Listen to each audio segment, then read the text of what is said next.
In his growing dispute with President Trump, Elon Musk now says he's going to form a third major political party. But what are the chances of success outside our two-party system? Joining us to break down that prospect is UCLA political science professor Benjamin Radd. Benjamin, just off the bat, what would it actually take legally and structurally for Elon Musk to create a new political party in the United States?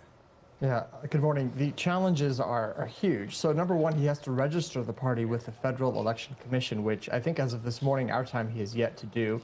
But beyond that, registering nationally is getting on the ballot in all 50 states is incredibly difficult. There are some states that it's even harder than others, Georgia being notorious as one of them.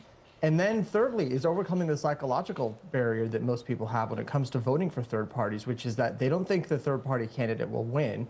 And so the perception is that they're wasting their vote voting for a third party candidate and then opt to go for one of the two mainstream parties anyway. So those are the three big issues to overcome off the bat. So knowing that, how realistic is this?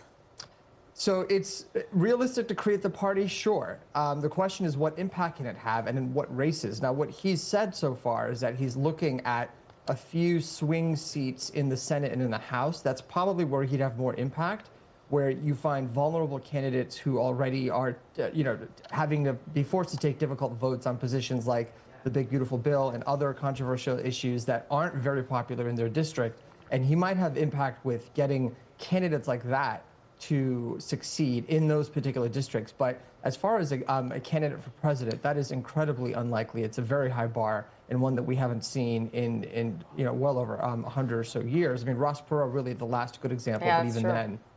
Yeah, that's been a while, too. That's been a minute. But as you said, this could be a disruptor to the midterms, especially. And Andrew Yang, I saw this morning, who's actually somebody working to get the Forward Party on ballots in all 50 states. It appears the two of them have now reached out to one another. What are some of the challenges they both face? Do you think it's realistic to have this partnership? If a couple groups come together, is it more likely that this could happen? So again, not necessarily. What is likely to happen is that, with Andrew Yang and maybe some other smaller groups, what they can do is they can sponsor candidates. They can put candidates on the ballot in local races or in district races, and they could have issues that matter to those candidates become issues that ultimately one of the two parties will hear, listen to, and absorb into their own platform.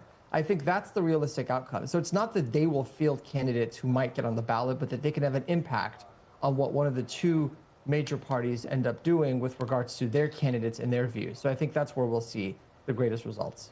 Benjamin, do you think Democrats or Republicans should be worried about Musk taking voters from their party?